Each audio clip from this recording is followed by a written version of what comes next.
Kaisa ninyo ako hindi lamang sa puso pero sa gawa na gagampanan po natin ang ibibigay po sa atin ng Panginoong Diyos at ni Allah. Ang mundong superhero, ang bagong Maynila ng... Unang-una po, gusto kong magpasalamat sa inyo dahil nandito po kayo para makita ako. Hindi naman ako artista, pero gusto niyo ako makita. Malaking bagay po yun para sa isang katulad ko na meron palang nagkakagusto sa mukha ko. Kahit na walang makeup, walang ayos, at wala ring suklay. At nagugulo pa ni nanay yung buhok ko dahil lumilipot ko. Siyempre malaking bagay dahil hindi lamang tayo nandito para makita yung sarili natin. Pero gusto natin makita yung kinabukasan bukas. Gusto natin na makita ang mararating ng pinaghirapan natin. At ang pinaghirapan natin ay marapat lamang na ang anak natin ang makinabang. Dahil ang lahat po, sa lahat po ng ayaw ko, ay ayaw pa ang mawalan ng tirahan ng Manila. Lalo na po yung mga citizen natin na dapat bigyan ng programa at benepisyo. At kasi po dyan, yung mga magulang, mga solo parents at mga anak po natin, ayoko pong maghanap buhay, bata pa lamang naghahanap buhay na. Kasi dapat na-enjoy nila yung kanilang kabataan at yung natututunan sa eskwelahan ay siyang dapat makatulong sa kanyang kinabukasan. Kaya ako po ay narito para labanan po natin yung anumang nangyayari sa sitwasyon ngayon na ito po ay dapat nating labanan sa pagpili gamit ang tamang puso. Hindi po tayo naghahangad ng kaaway o kagalit, pero ang hangad po natin ay mangibabaw pa rin ang kabutihan para sa ating lahat. At para sa mga nandoon na parang may outing yata doon sa gilid, gusto ko malaman ninyo na ako po ay kaisa ninyo sa lahat. Kaisa ninyo ako hindi lamang sa puso pero sa gawa na gagampanan po natin ang ibibigay po sa atin ng Panginoong Diyos at ni Allah. Kaya para sa mga batang ito na hindi ko alam, kaya mo bang basahin yan, anak? Basahin mo! Basahin mo na! Sulok ng Maynila, ikaw pa rin ang aming hinanap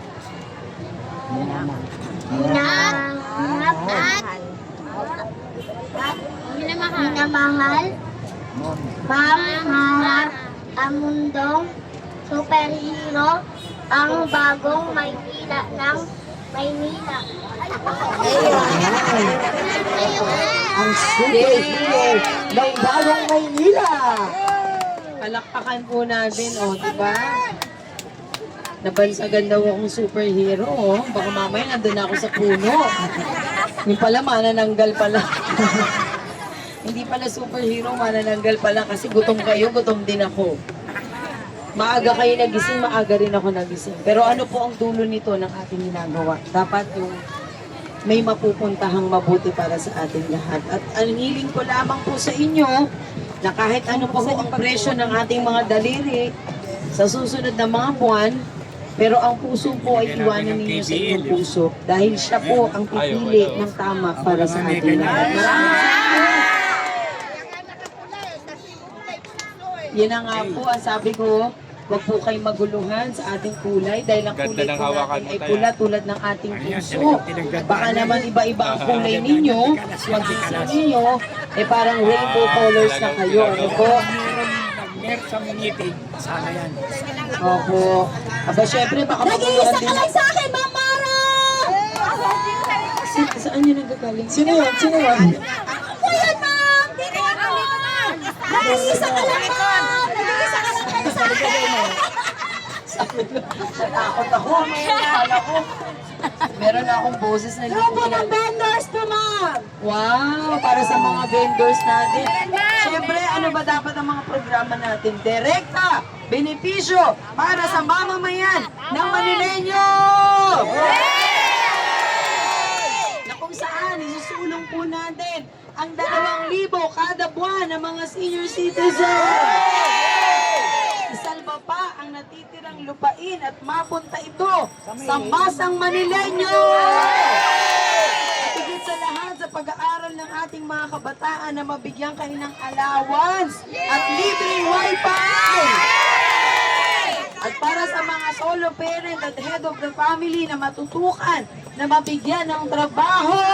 At sa bawat barangay na magkakaroon ng direktang pangkabuhayan o livelihood program.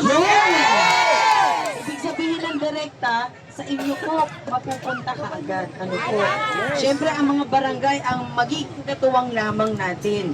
Pero ito po ay benepisyong direktang ibibigay. O sige, saka na lang po natin ayusin yan. Sa ngayon, tutukan po natin yung direktang benepisyo para sa inyong lahat. At syempre, alam nyo naman, capital city ang Maynila, na kung saan nararanasan pa rin nating magburol sa kalsada. Kaya lalagyan po natin ng mga libreng burulan at disende sa bawat barangay! At hindi lamang yan. Lalagyan po natin at sisiguraduhin natin na ang lahat ng barangay ay may barangay health center na may gamot at doktor! Sabi nga nila, barangay health center, wala ngang gamot kahit by Jessic. Pupunta ka dun sa barangay health center, sarado ang bintana, sarado ang pintuan. Grabe. Puro alikabok lamang nandun. Yan po yung mga ilang programa na kailangan po natin ibaba para sa atin. Alam po ninyo, nag-ikot ako kaninang umaga. Actually, medyo late na nga, mga around 9:30 to 10. Nag-ikot po ako dito sa area ng Parola yon, di ba? Area ng Parola. So, ngayon, nagbigay po tayo ng kaunting tulong doon. Alam po ninyo, kahit na lumilipad na yung ulo ng tao, para lang abutin po ako. Kahit nababali na yung paa, para lamang po makaabot ng tulong. Ganun po kahirap ang sitwasyon ng Maynila. Yung boses ko po na naubos na dahil sa halos 3 taon na ako po ay nagsasalita. Pero bakit nandito pa rin ako? Hindi ako tumitigil. Dahil gusto ko po masaksihan ng tagumpay ng Maynila sa mga susunod na buwan. Kahit maubos na yung boses ko, ang mahalaga, makita ko po kayo na maging masaya at hindi na mo problema si nanay sa pambili ng bigas at ulam, pambaon ng kanyang mga anak. Nag-iisip tayo kung anong trabaho ang makakatulong sa atin, sa mga senior citizen na hindi mo alam kung saan magmamakaawa para sa kanilang gamot. Yan po yung mga bagay na pinagdaraanan natin na kailangan po natin harapin. Hindi po natin kailangan manira ng ibang tao, pero kailangan din po natin kumilos para sa ating pamilya at sa buong bayan ng Maynila. Kaya mabuhay po kayong lahat! Mabuhay sa mabuhay ang superhero! Super!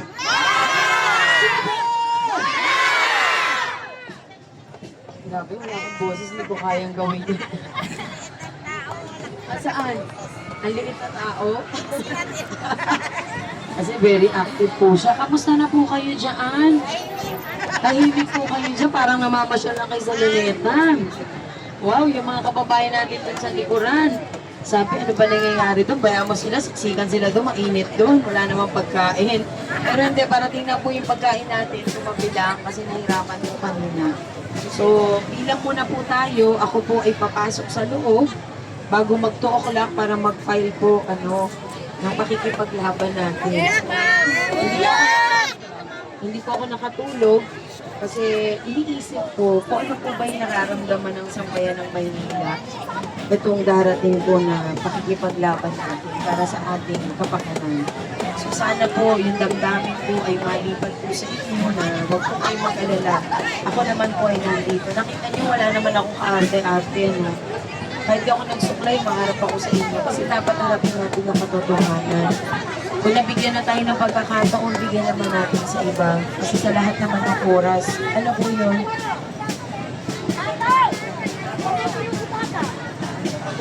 Oo, hindi. Mamaya na lang siguro paglabas ko. So siguro, kung mayroong gusto sumama sa akin, kahit na ilang tao po sa loob, pwede po kayo sumama. No? Pero ngayon, maghanap muna tayo ng pwesto na pwedeng pumila, pabibigyan ko po kayo ng pagkain at tubig. Oo, alam ko, gutom na kayo. Baka ako pakainin nyo rito. Baka pag-uwi ko sa bahay, di ako makilala ng anak ko, pumayat na ako. Kanina, bago po ako umalis ng bahay. Opo, naku, pares po tayo. Kasi bago ako lumabas ng bahay, nagpapalaman pa yung anak ko ng tinapay sa akin. At sinabi niya, Mami, kumain ka, baka pumayat ka. Saan? Andon? Okay. So gusto niyo ba doon na lang tayo magkakasama? Okay. Tara. Lilipat po tayo na may isang sigaw! Super!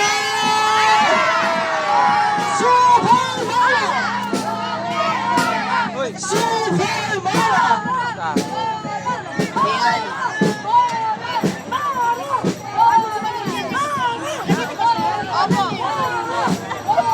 Gusto ba kayo kumain?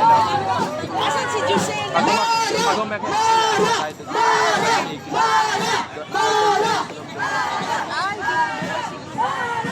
Dito po tayo. Dito ko po.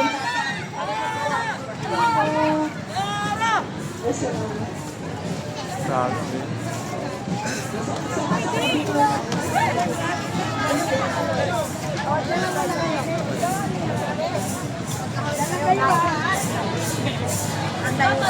Ay, ganda! Kamusta? Wow! Ba't di kita kapapansin? May asim ka pa. Ah! That's funny.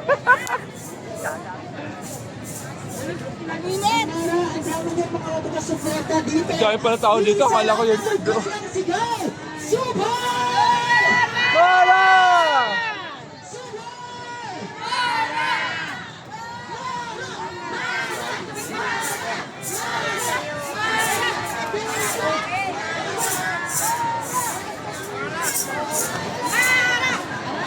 Uy, parehas kayo ng katawan. Hello. Ay, susunod kami sa'yo. Ay, sorry.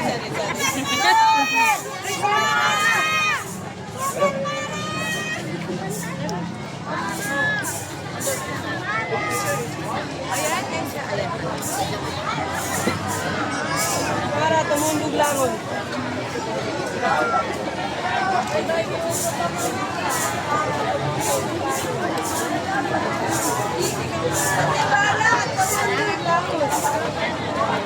Oh, lowbat, naka-vlogger, Papa D. Para lobat vlogger, Papa D. Ikaw lang naka-live. Grabe kasi, kumusta po? Sir Tony Falcon, magandang araw. At Wilson Custodio, magandang araw. Dahil palang mga kababayan natin na andito. Mabuti may malilim dito sa area na ito, mga kabayan. So, mainit kasi mga kabayan. At the same time, medyo mahina yung signal dito dahil marami ang tao dito at saka I think baka binawasan ng signal for security purposes dahil nga piling dito sa paligid mga kabayan. For safety para sa ating mga kabayan na expected na magtitipon-tipon ang ating mga kabayan dito. Kaya baka binawasan na rin ang signal dito. Ayan po sa lahat po. Nandito si Super Mara Tamundong, isa sa loyalista rin mga kabayan na sumusuporta kay Pangulong Bongbong Marcos sa lahat ng mga programa na sinusuportahan niya. Lalong-lalo na sa mga senior citizen bilang senior advocate. Hindi lamang dito sa Manila kasi nakaabot kami sa ibang lugar. Lubat ka daw, pre! Lubat ka daw. Sabi ni Tony Falcon. Yo, nalubat ako eh. Wala ako power bank.